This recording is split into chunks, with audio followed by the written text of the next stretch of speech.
దేవుని నామానికి మహిమ కలుగును గాక. దేవుడి యొక్క వాక్యాన్ని చదువుకుందాం.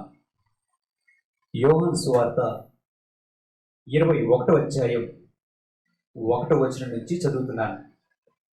అటు తరువాత యేసు తిబిరయ సముద్ర తీరమున శిష్యులకు మరలా తన్ను ప్రత్యక్షపరుచుకున్నాడు.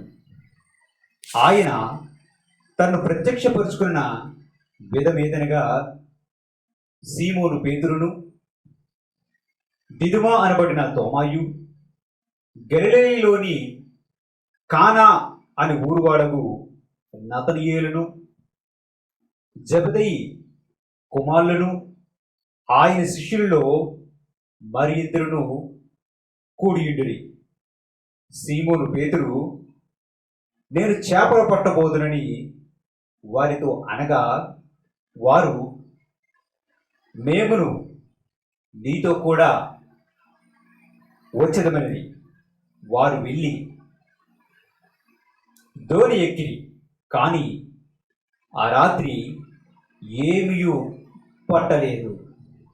సూర్యోదయం అవుచుండగా యేసు దరిని నిలిచెను. అయితే యేసు అని శిష్యులు గుర్తుపట్టలేదు. యేసు, పిల్లలారా, భోజనమునకు మీ యొద్ద ఏమైనా ఉన్నదా అని వారిని అడుగగా, లేదని వారాయనతో చెప్పిరి. అప్పుడు ఆయన, దోణె కుడి పక్కన వల వేయుడి, మీకు దొరుకునని చెప్పిన కనుక వారు అలాగు వేయగా చేపలు విస్తారముగా పడినందున వల లాగలేకపోయిరి. యేసుక్రీస్తు శిలువ మీద మరణించి తిరిగి లేచిన తరువాత ఆయన తన్ను తాను సజీవునిగా ప్రత్యక్షపరుచుకున్నాడు. అనేక రుజువులను చూపించి శిష్యులతో మాట్లాడాడు. ఆయన సజీవునిగా తన్ను తాను, మరి ముఖ్యంగా తన శిష్యులకు ప్రత్యక్షపరుచుకున్నాడు.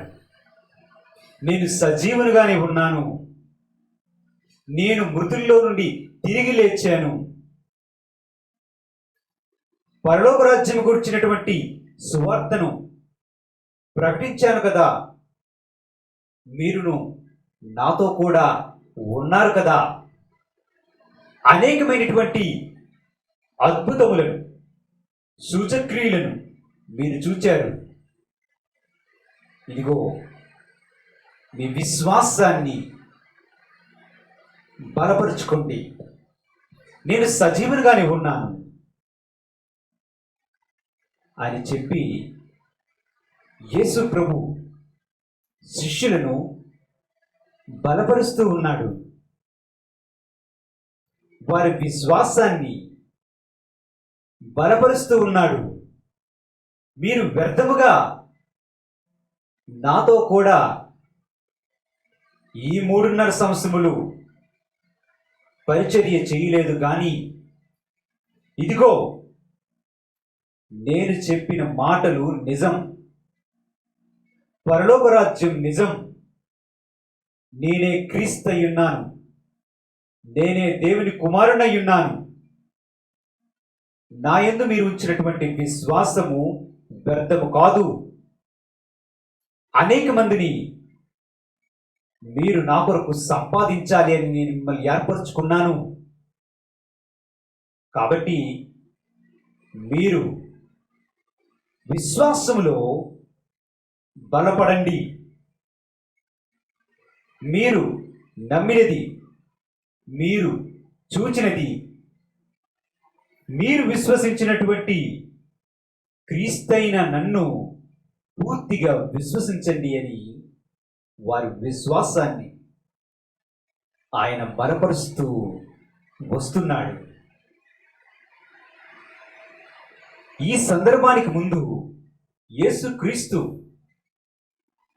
తన్ను తాను సజీవునిగా 2 మార్లు అంతకు మునిపే ప్రత్యక్షపరుచుకున్నాడు. ఈసారి ఈ శిష్యుడు మనం ఇక్కడ దేవుని వాక్యంలో చూస్తే అందరూ కలిసి కూర్చున్నారు. సీమోను పేతురు, అలాగే తోమాయు, గలిలయలోని కానా ఊరివాడగు నతనయేలు, జబదయి కుమారులు, మరి ఇద్దరు యేసుక్రీస్తు శిష్యులు ఒక దగ్గర కూర్చున్నారు. కూర్చుని ఉంటే వారు మాట్లాడుకున్నటువంటి పరిస్థితిని మనం ఇక్కడ చూడవచ్చు. అంతవరకు యేసుక్రీస్తు వారికి ప్రత్యక్షపరచుకొని వారిని బలపరిచాడు. కానీ వీరు మాట్లాడుతున్నటువంటి మాటలను చూడండి. సీమోను పేతురు ఏమంటున్నాడు? నేను వెళ్ళి చేపలు పడతాను అని అంటే, అతనితో పాటు ఉన్నటువంటి మిగిలిన శిష్యులు, నతనయేలు, మేము కూడా వస్తాము అని అంటున్నారు. చూడండి, యేసుక్రీస్తు వీరిని పిలిచినప్పుడే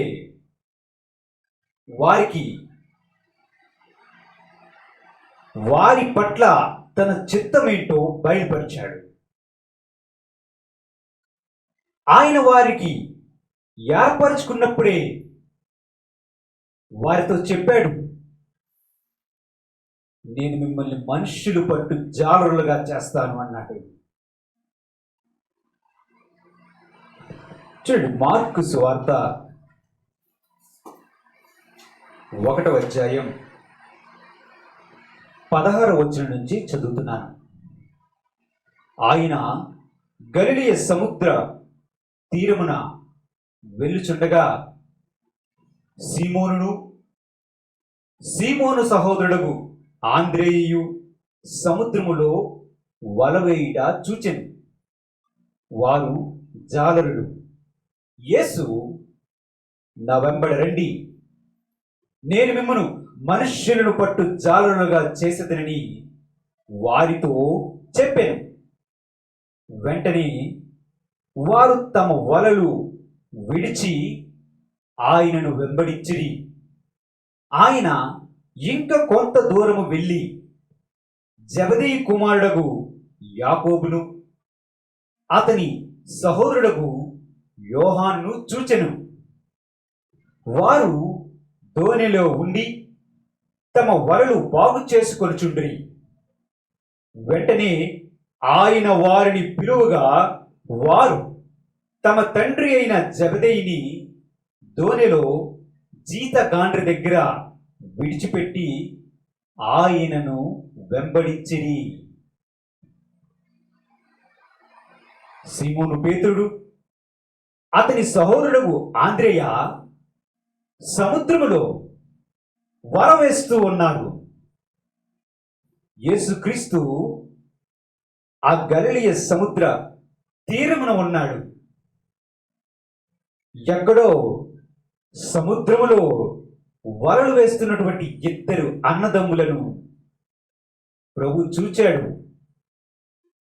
ఇక్కడ నుండే, ఈ ఒడ్డు నుండే వారిని పిలిచాడు. రండి, నేను మిమ్మల్ని మనుష్యులను పట్టు జాలరులుగా చేస్తాను అన్నాడు. వారి వృద్ధికి, వారికి జీవన ఆధారమైనటువంటి వలలను వెంటనే అక్కడే విడిచిపెట్టి వెంబడించారు. మరికొంచెం దూరము మన ప్రభు నడిచి వెళ్ళి అక్కడ ఉన్నటువంటి జబదయి కుమారులను చూచాడు. అక్కడ 2 అన్నదమ్ములను కనుగొన్నాడు. ఒకని పేరు యాకోబు, అతని సహోదరుడు యోహాన్. వీరితో కూడా ప్రభు చెప్పాడు, నన్ను వెంబడించండి. వెంటనే వాళ్ళు తమ వలలను బాగు చేసుకొని ఆ ఓడలో, ఆ చిన్న దోణిలో పని చేసుకుంటున్నటువంటి వారు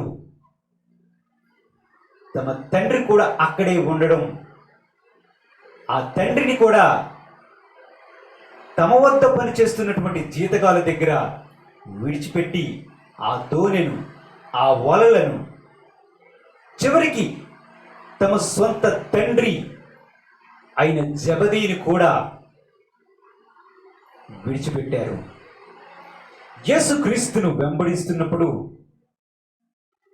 ఆయన పిలిచినప్పుడు వీరు చేసినటువంటి తీర్మానాలు ఏమిటి? ఒకరేమో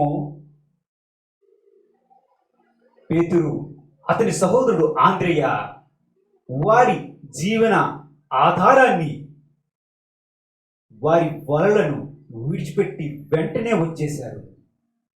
వారికి ఇచ్చినటువంటి పిలుపు చూడండి, రండి నేను మిమ్మల్ని మనుష్యులను పట్టు జాలరులుగా చేస్తాను అన్నాడు. వెంటనే వచ్చేశారు. జబదీ కుమారులను పిలిచాడు, రండి నా వెంబడి రండి అంటే తమ తండ్రిని కూడా విడిచిపెట్టారు, తమ వలలను విడిచిపెట్టారు. వారి దగ్గర జీతగాండ్రు ఉన్నారు, అంటే వాళ్ళు జాలరులు అయినప్పటికీ కూడా ధనవంతులు. వారి ఓడను విడిచిపెట్టారు. జీతగాండ్రు దగ్గర, వారి దగ్గర పనిచేసినటువంటి జీతగాండ్రు దగ్గర అతని తండ్రిని కూడా క్రీస్తు స్వార్థ నిమిత్తం, క్రీస్తు రాజ్యము నిమిత్తం విడిచిపెట్టేశారు. యేసుక్రీస్తు దగ్గరకు వచ్చినప్పుడు వీరి తీర్మానాలను చూడండి. వీరందరూ అలాగే ప్రభు మిగిలిన శిష్యులను కూడా ఏర్పరచుకున్నాడు. వీరు ప్రభువును వెంబడించినప్పుడు, ప్రభువుతో ఉన్నప్పుడు వీరి విశ్వాసం యొక్క స్థాయి చూడండి. వారు ప్రభువునందు నిత్య జీవం ఉందని, యేసే క్రీస్తు ఉన్నాడని విశ్వసించి ఆయనతో పాటు 3.5 సంవత్సరములు సువార్త ప్రకటించారు. వారు తమ కన్నులారా అనేకమైనటువంటి ఆశ్చర్య క్రియలను, ప్రభు చేసినటువంటి గొప్ప కార్యములను చూచారు. ఆయన బోధలను చెవులారా విన్నారు. కానీ ఇక్కడ మనము ఈ తిబెరియస్ సముద్ర తీరమున వారి స్థితిని చూస్తే వారి విశ్వాసం ఏమయ్యింది? తన్ను తాను మరణించిన తరువాత ప్రత్యక్షపరుచుకున్న తర్వాత కూడా 2 సార్లు తన్ను తాను సజీవులుగా ఆయన ప్రత్యక్షపరుచుకున్న తర్వాత కూడా వారి యొక్క విశ్వాసం బలపడలేదేమి? వారు ప్రభువును వెంబడించాలన్నటువంటి ఆ మొదట తీసుకున్నటువంటి తీర్మానం ఏమయ్యింది? దేవుణ్ణి వెంబడించాలన్న ఆ కోరిక ఏమయ్యింది? క్రీస్తుతో ఉన్నారు, అంతవరకు బాగుంది.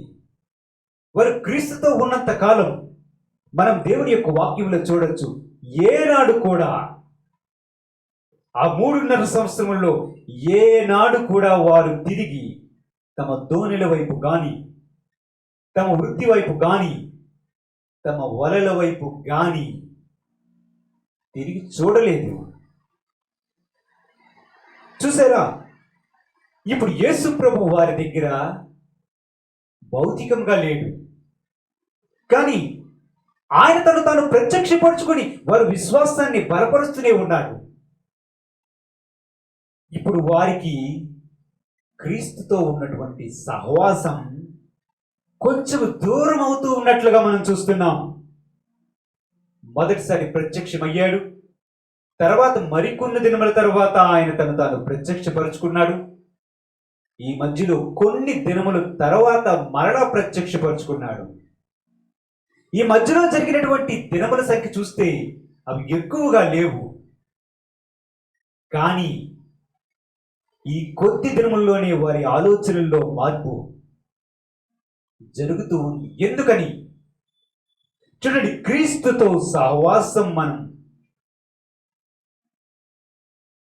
నెమ్మదిగా కోల్పోతూ ఉంటే మన విశ్వాసంలో నిరుత్సాహం కూడా మొదలవుతూ ఉంటుంది.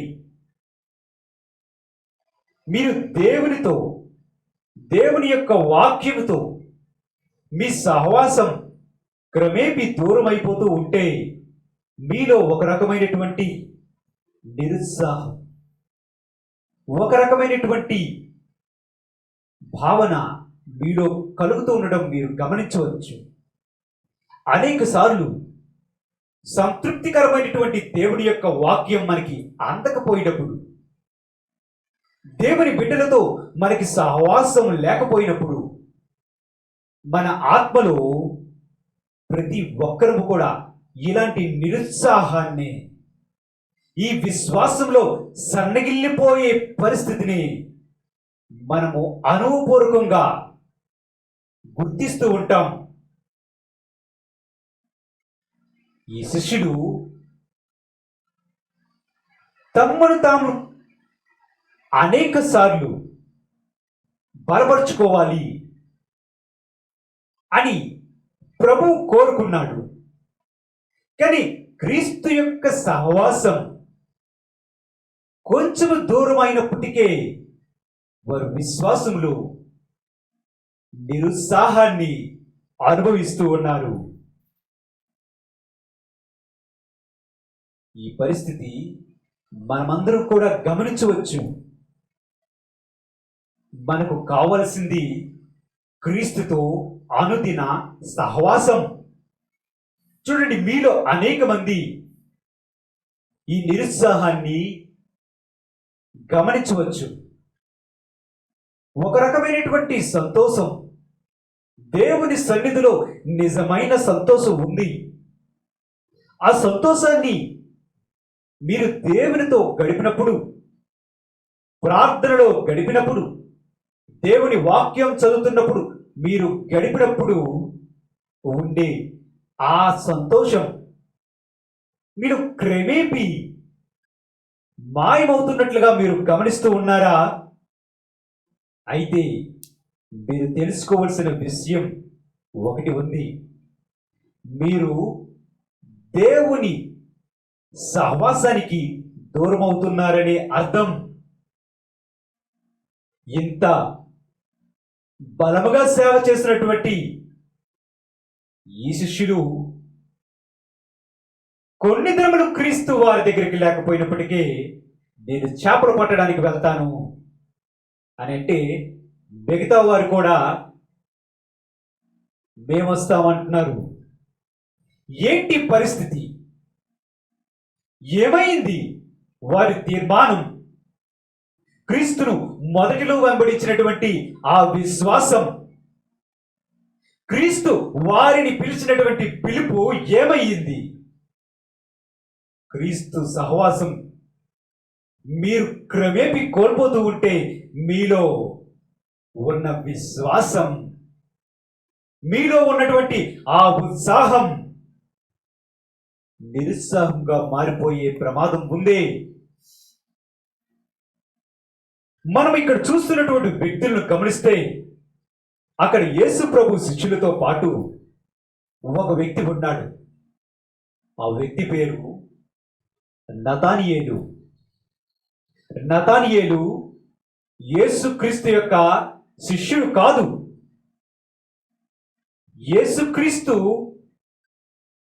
ఈయన గురించి ఒకానొక సందర్భంలో ఏమన్నాడో తెలుసా?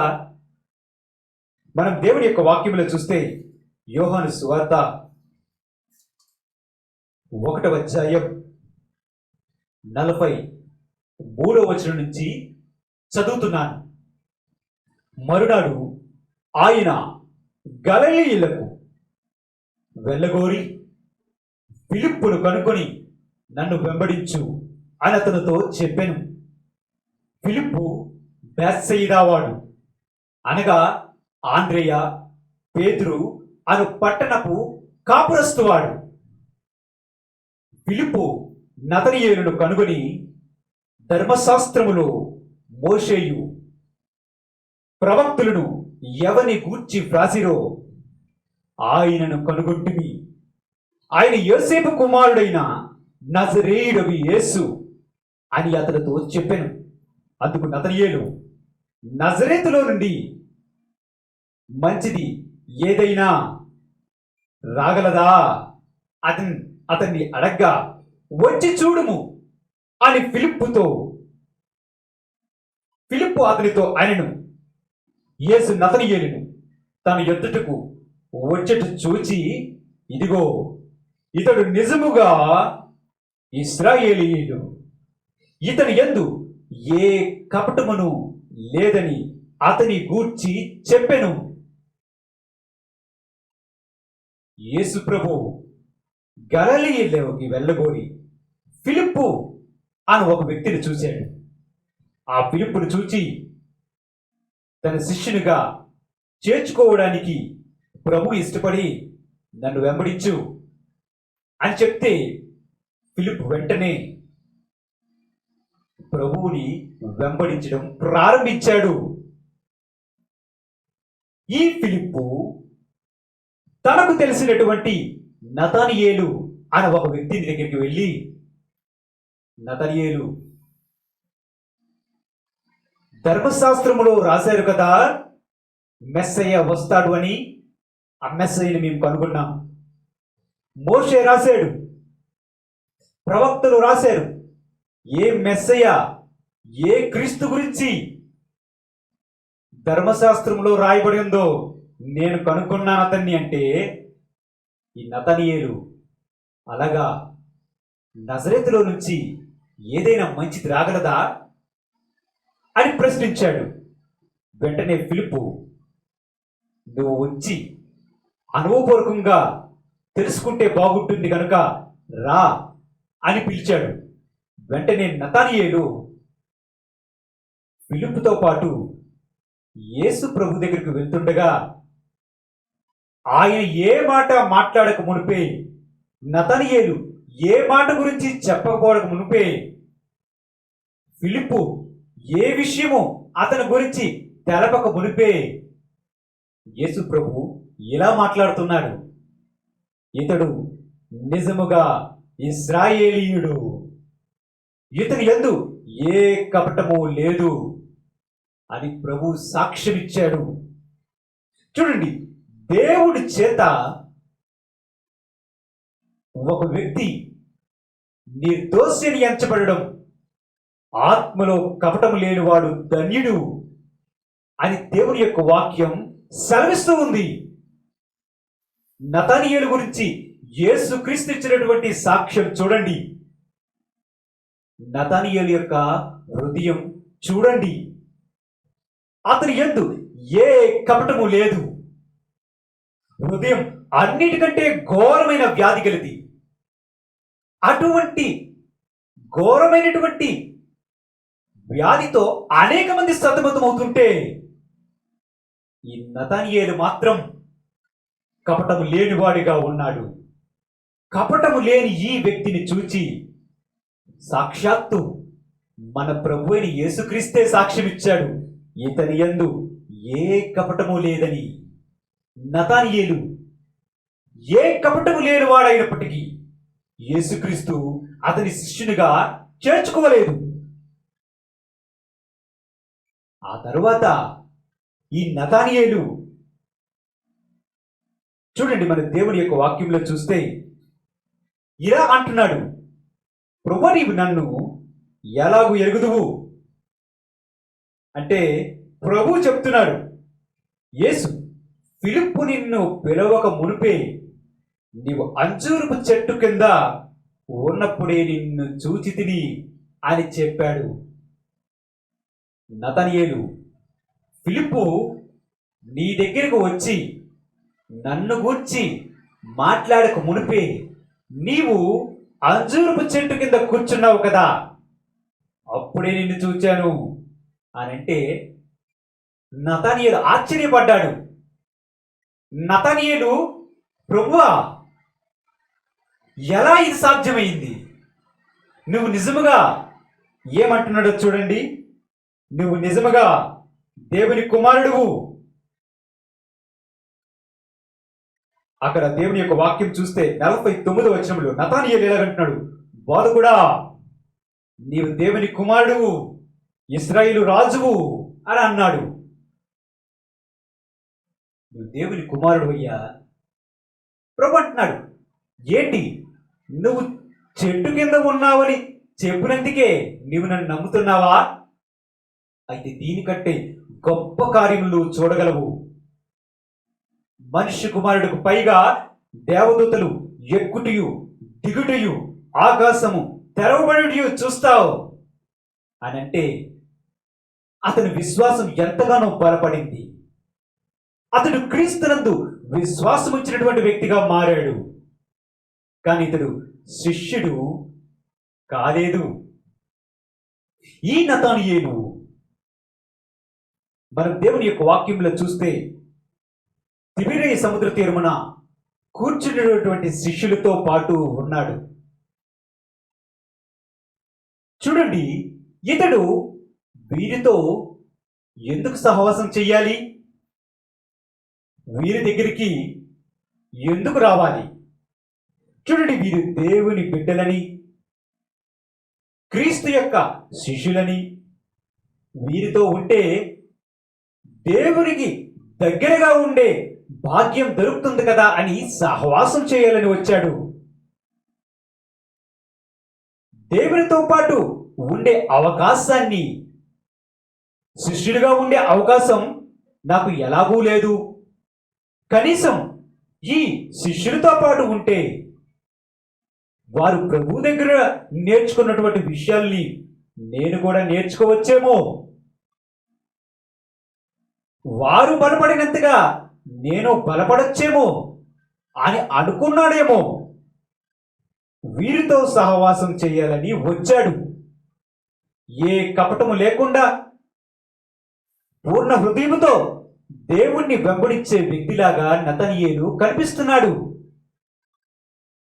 కానీ ఈ పేతురు చెప్పినటువంటి మాట వలన నేను చేపలు పట్టడానికి వెళ్తాను అంటే ఇతను కూడా వెళ్తాను అన్నాడు. చూడండి, మీరు దేవుని బిడ్డలని, మీరు దేవునితో ఉండేవారని,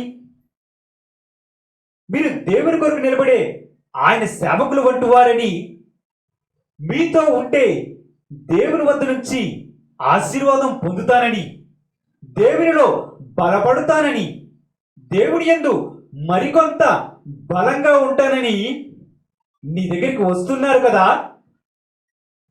అట్టి వారి విశ్వాసాన్ని, నీ చేష్టలు, నీ క్రియలు, నీ ప్రవర్తన వారి విశ్వాసాన్ని బలపరిచే విధంగా ఉందా? వారి యొక్క విశ్వాసాన్ని కూడా నీరుగార్చే విధముగా, వారి యొక్క విశ్వాసాన్ని కూడా మీరు బలహీనపరిచే విధముగా మీరు ప్రవర్తిస్తున్నారా? నతనియేలు ఎంతో ఆశతో వచ్చాడు. అట్టివాడు కూడా ఏ కపటము లేకుండా దేవుణ్ణి వెంటనే అంగీకరించినటువంటి ఆ నతనియేలు కూడా చేపలు పట్టడానికి పట్టుకుపోయారు కదా. మీ దగ్గరికి వస్తున్నటువంటి మీ సహోదరులను మీరు ఏం చేస్తున్నారు? మీ ప్రవర్తన, దేవుని యందు మీరు చూపించినటువంటి ఆసక్తి వారికి మాదిరికరంగా ఉందా? వారిని బలపరిచే విధముగా మీ ప్రవర్తన ఉందా?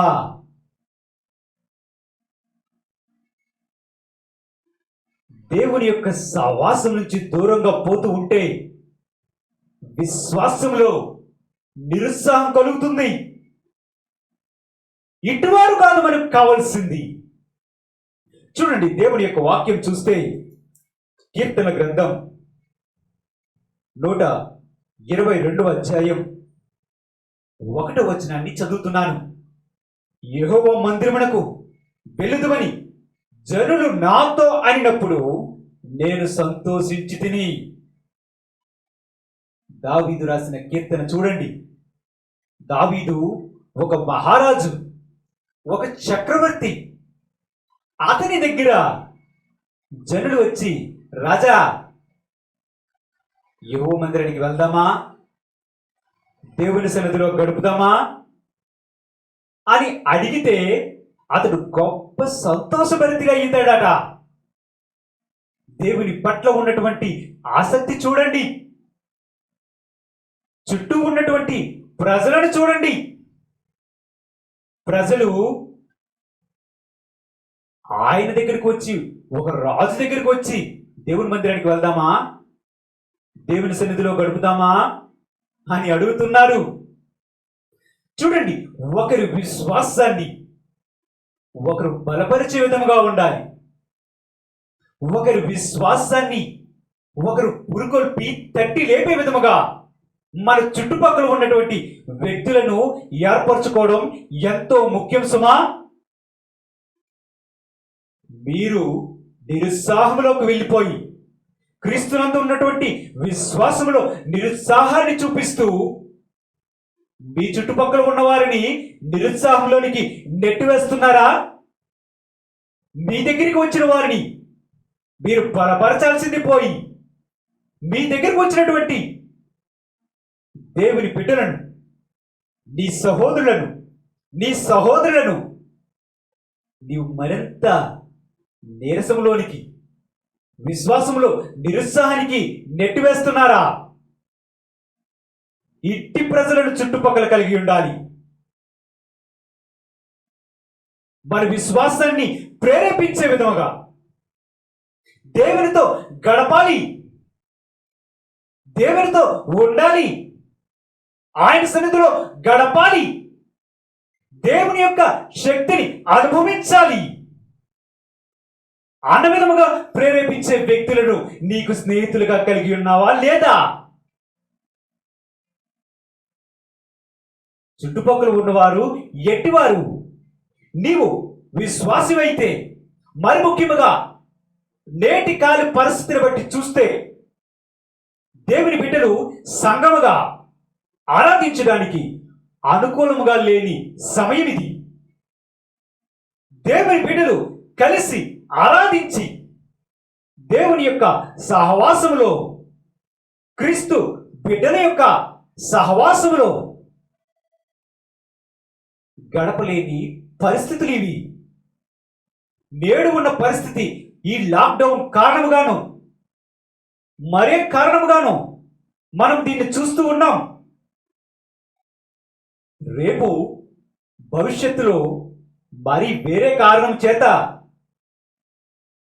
మనం ఊహించినటువంటి కారణం చేత ఒకవేళ దేవుని బిడ్డలతో సహవాసము చేసే పరిస్థితి లేకపోతే, దేవుని మందిరానికి వెళ్ళి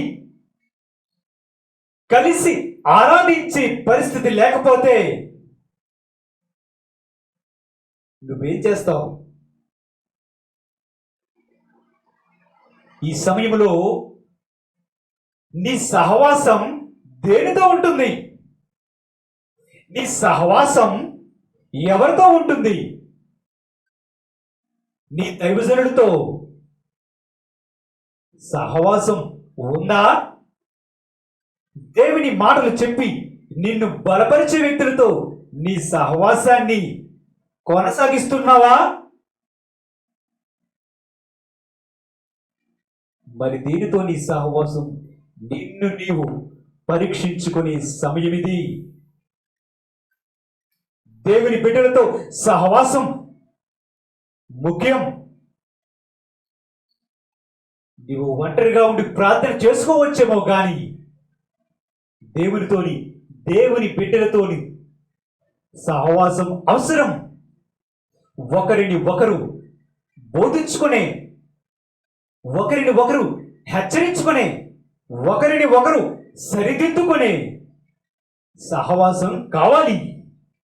అట్టి వారిని నీవు కోరుకోవాలి.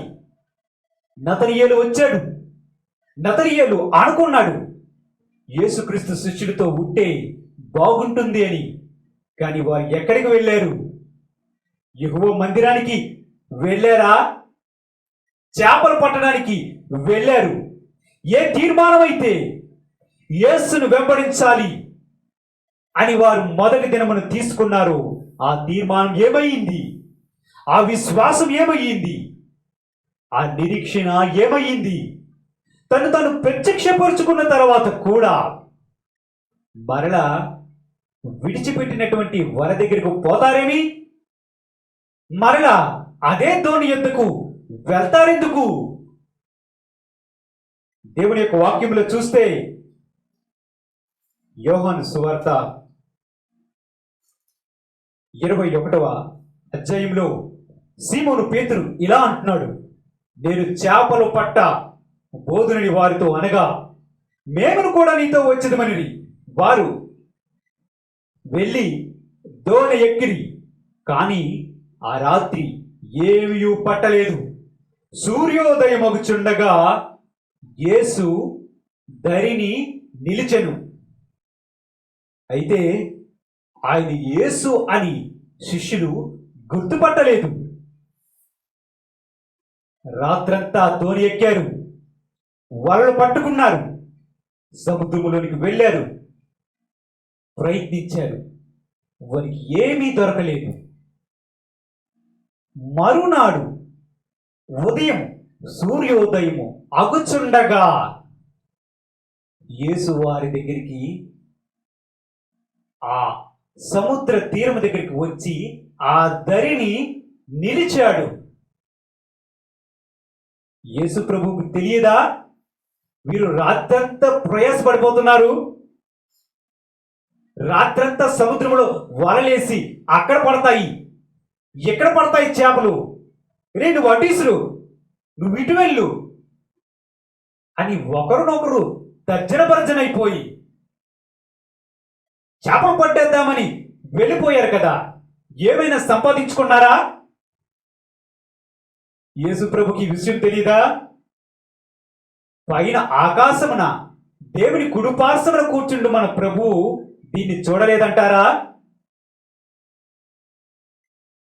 మరుసటి రోజు సూర్యోదయమున వచ్చాడు ప్రభువు.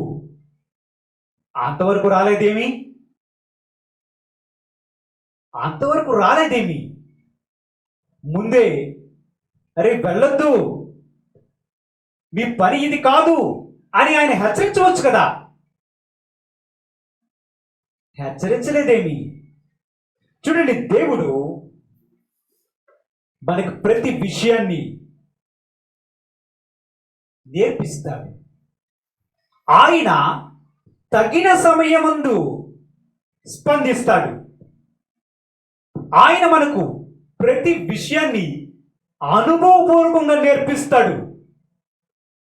కాబట్టి ప్రజలు మరలా వారు చేసినటువంటి తప్పులను మరలా చేయకుండా జాగ్రత్త పడతారు. దేవుడు, మనం దేవుని యొక్క వాక్యంలో చూస్తే యోనా 1వ అధ్యాయం 1వ వచనంలో చూస్తే యెహోవా వాక్కు అమిత్తయి కుమారుడైన యోనాకు ప్రత్యక్షమై ఇలాగ సెలవిచ్చెను, నీనెవు పట్టిన దోషము నా దృష్టికి ఘోరమాయెను గనుక నీవు లేచి నీనెవే మహాపట్టణమునకు పోయి వారికి దానికి దుర్గతి కలుగునని ప్రకటించు.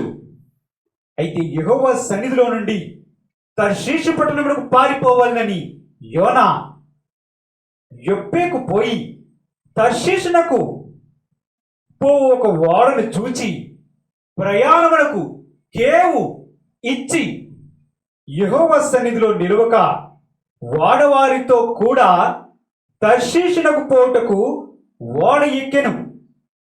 అయితే యెహోవా సముద్రం మీద గొప్ప గాలి పుట్టింపగా సముద్రమందు గొప్ప తుఫాను రేగి వాడ బద్దలైపోవు గతి వచ్చెను.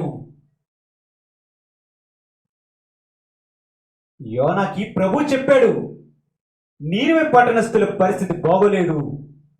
నా ప్రవక్త కదా నువ్వు, నా మాట వెళ్ళి చెప్పు, మారు మనసు పొందండి, దేవుని కోపం వస్తుంది, మీ పరిస్థితి బాగోలేదని హెచ్చరించమంటే ఈయనేం చేశాడు? దేవుని యొక్క వాక్యంలో చూస్తే ఆ పట్టణానికి వెళ్లకుండా తర్షీషునకు పారిపోతానని చెప్పి ఒక ఓడను చూచాడు, ప్రయాణమునకు కేవు ఇచ్చాడు. అంటే టికెట్ ఫేర్, టికెట్ కొనడానికి డబ్బులు ఇచ్చాడు. ఈ డబ్బులు ఎవరివి? యోనా వ్యవసాయం చేశాడా? యోనాకి ఏమైనా వృత్తి ఉందా? దేవుని ప్రవక్తకు దేవుడు తాను ఇచ్చినటువంటి డబ్బులు ఇవి.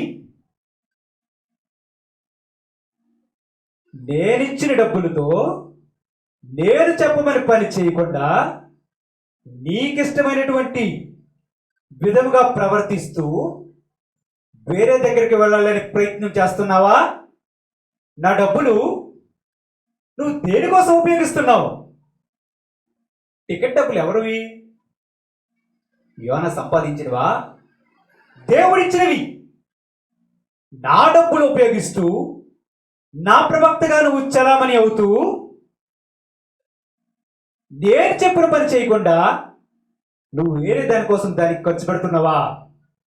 నేను చెప్పిన పని నువ్వు చేయకుండా వేరే పని చేస్తున్నావా? చూస్తున్నాడు దేవుడు. టికెట్ కొన్నప్పుడే ఆపివచ్చు కదా. వాడ ఎక్క మునిపే ఓడ దొరకకుండా ఆటంకం కలగజేయవచ్చు కదా. ఎక్కు, కొంటావా? కొను. వాడెక్తావా? వేరే ఊరు వెళ్తావా? వెళ్ళు, ఎంతవరకు వెళ్తావో చూస్తాను అని చెప్పి ఆ వాడ ఎక్కిన తరువాత సముద్రం మీద భయంకరమైనటువంటి గాలి వస్తే ఆ వాడే బద్దలైపోయిన పరిస్థితి వచ్చింది. ముందే ఆపచ్చు కదా, వెళ్ళనివ్వకుండా హెచ్చరించవచ్చు కదా. ఎందుకని? చూసారా, దేవుడు ఏ సమయమందైనా ఆయన స్పందించగలడు. ఏ సమయమందైనా ఆయన చెప్పగలడు. కానీ కొన్ని సందర్భాల్లో ఆయన విడిచిపెట్టినట్లుగా మనం చూస్తున్నాం. మనకి అనుభవపూర్వకంగా మన తప్పులను తెలుసుకొని దిద్దుకునే అవకాశం కల్పిస్తాడు. నువ్వు దిద్దుకోవాలి, నీ తప్పును నువ్వు తెలుసుకోవాలి, మరి అన్నట్టు చేయకూడదు. అదే ఆయన ఉద్దేశం. మీరు రాత్రంతా చేపలు పడినప్పుడు, రాత్రంతా చేపలు పట్టడానికి పోయినప్పుడు, అలసిపోయినప్పుడు ఆయన మాట్లాడినటువంటి మాట ఏంటి? భోజనం మీకు ఏమైనా ఉందా అని అడిగాడు. ఆ రోజు రాత్రి ఆయన స్పందించగలడు. ఉదయం వరకు వేచి ఉంచాడు. ఇంక చాలు వీళ్ళకి ఇచ్చినటువంటి పరీక్ష. పేతురు, నన్ను ప్రేమించినటువంటి యోహానా, మిగిలిన శిష్యులారా, మీకు ఒక విషయం అర్థమైందా? నాకు వేరుగా ఉండి మీరేమీ చేయలేరు. నాకు వేరుగా ఉండి మీరేమి చెయ్యలేరు. నా చిత్తం లేకుండా మీరు ఏమి చెయ్యలేరు అని ఒక పాఠాన్ని వారికి నేర్పించాడు. అవును, మన దేవుడు సరి అయిన సమయంలో స్పందిస్తాడు. సరి అయిన విధముగా మనకి పాఠాలను నేర్పిస్తాడు. దేవుని యొక్క వాక్యములో చూస్తే ఆయన సూర్యోదయం అగుచుండగా యేసు ధరిని నిలిచెను. అయితే ఆయన యేసు అని శిష్యులు గుర్తుపట్టలేదంట. ఇది ఎంత గొప్ప పరిస్థితో చూడండి. ఇదే పేతురు ఆయన సహోదరుడు ఆంద్రేయ సముద్రంలో ఎక్కడో వలలు విసురుతుంటే ధరిన నిలిచి, గలిలయ సముద్ర ధరిని నిలిచి, ఏ పేతురు, ఓ ఆంద్రేయ రండి, మిమ్మల్ని మనుష్యులు పట్టు జాలరులుగా చేస్తానని పిలిచినప్పుడు ఎలా వచ్చేశారు మనుషులు? ఆయన యేసు అని గుర్తుపట్టినటువంటి వారు ఈరోజు గుర్తుపట్టడం లేదేమి? యేసు అని గుర్తుపట్టడం లేదంట. ఇంకా దేవుని యొక్క వాక్యంలో చూస్తే, పిల్లలారా భోజనమునకు మీ యొద్ద ఏమైనా కలదా అని అడిగాడు. కనీసం భోజనమునకు మీకు ఏమైనా కలదా అన్నప్పుడైనా ఆయన స్వరమును వినైనా సరే, ఈ స్వరము ఎక్కడో విన్నట్టు ఉంది కదా అని గుర్తుపట్టలేని స్థితిలోనికి వచ్చేశారు. కన్నులు గమనించలేకపోయాయి, చెవులు గుర్తించలేకపోయాయి. 3.5 సంవత్సరములు ఆయనతో పాటే ఉన్నారు కదా. 3.5 సంవత్సరములు వారు తమ కన్నులారా చూచారు కదా. మరణం నుంచి తిరిగి లేచిన తర్వాత ఆయన సజీవుడుగా ఉన్నాడని కన్నులారా చూచిన వారు వారే కదా. తమ మాటలు,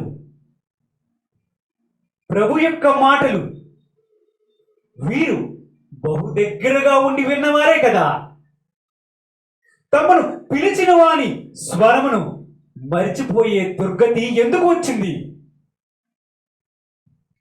క్రీస్తుతో సహవాసం మీరు దూరం అయిపోతున్న కొలది మీ కన్నులు మూయబడుతూ ఉంటాయి, మీ చెవులు గ్రహించలేని స్థితిలోనికి వెళ్ళిపోతూ ఉంటాయి.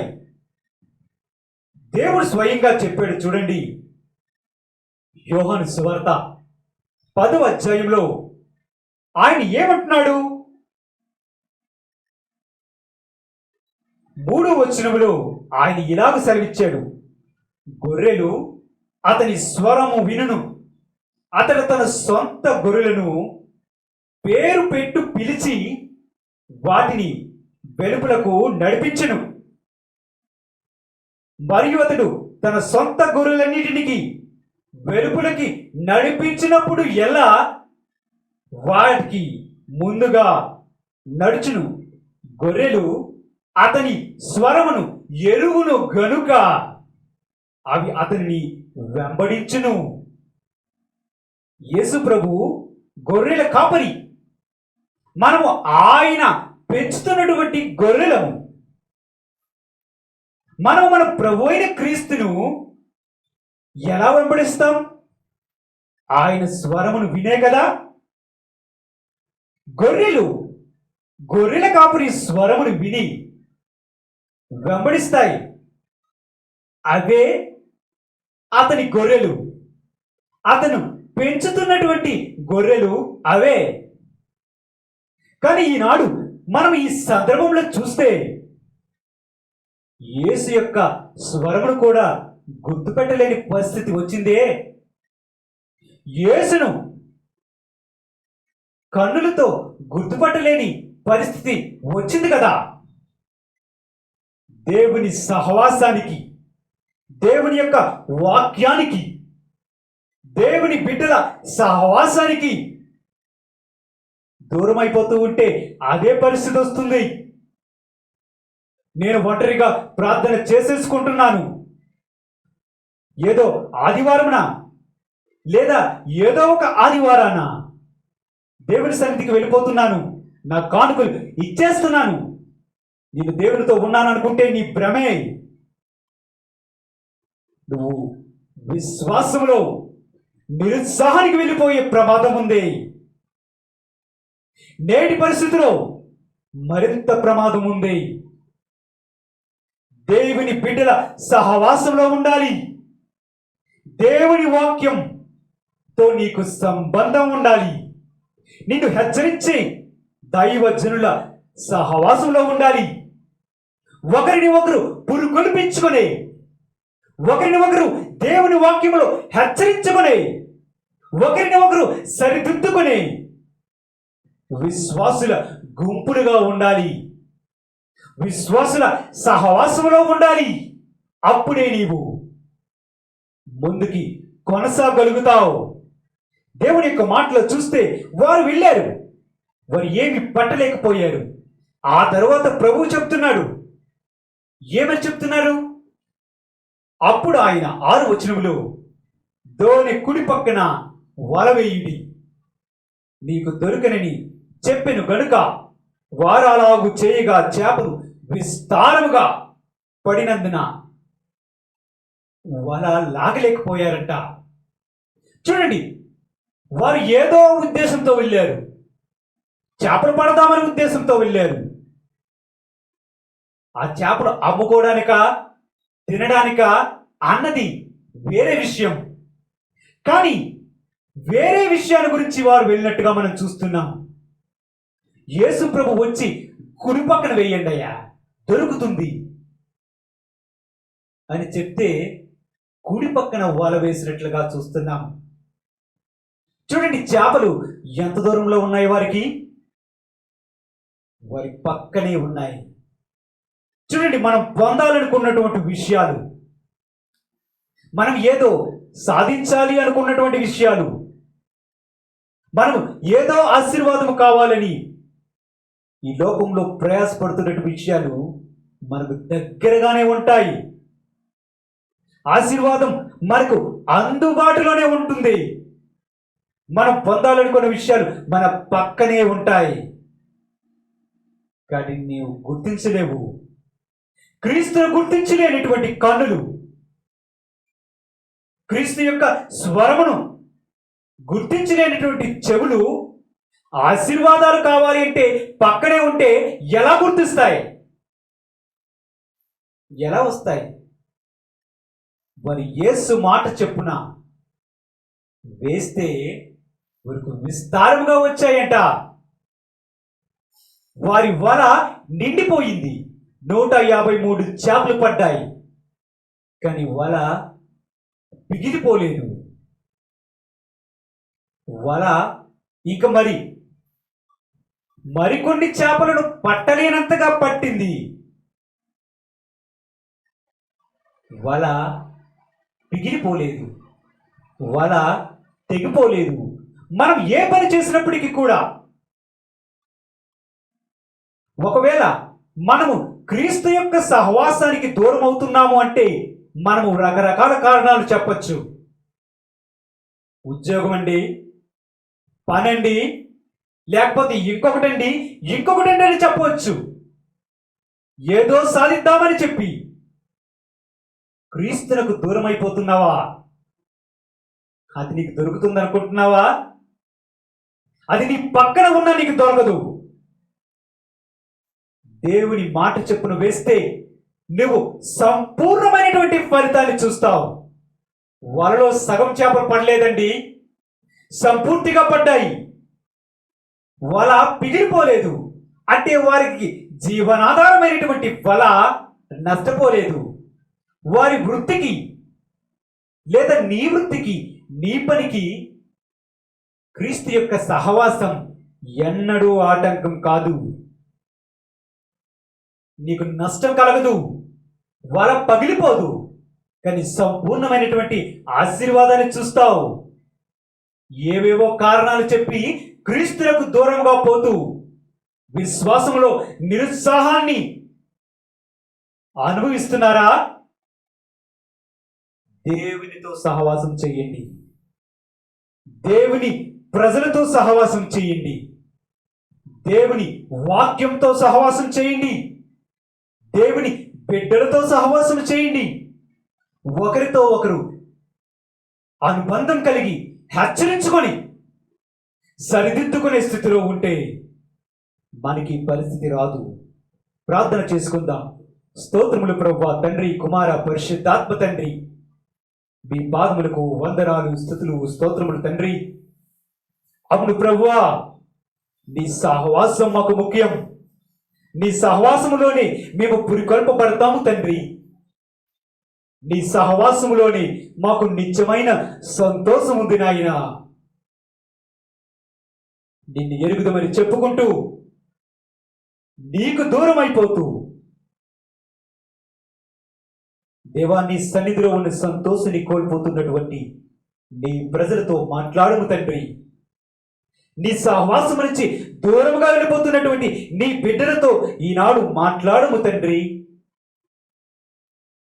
వారి ఆధ్యాత్మిక స్థితిలో, విశ్వాసములో నిరుత్సాహాన్ని అనుభవిస్తున్న నీ ప్రజలతో ఈరోజు మాట్లాడుము తండ్రి. నీతో సహవాసం కలిగి ఉంటే, నీవు చెప్పినట్లు చేస్తే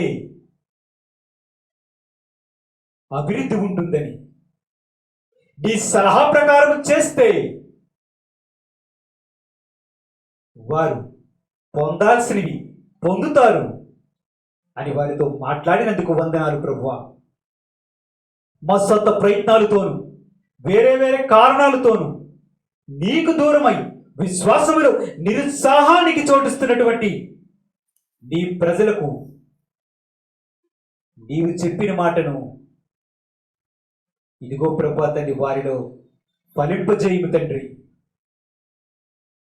నన్ను అడుగు, నీకు ఆలోచన చెప్పెదను, నీవు నడవలసిన మార్గమును నీకు బోధించదను అని చెప్పిన తండ్రి, నీ శిష్యులకు ఆ రోజు చెప్పావు తండ్రి, కుడి పక్కన వాళ్ళు వేయండి అని చెప్పావు తండ్రి. నీ సలహా విన్నవారు ఆశీర్వాదానికి కారణమవుతారని, నీతో సహవాసం చేసేవారు నిత్య జీవానికి వెళ్తారని ఈ వాక్యం వింటున్నటువంటి నీ ప్రజల మనస్సులో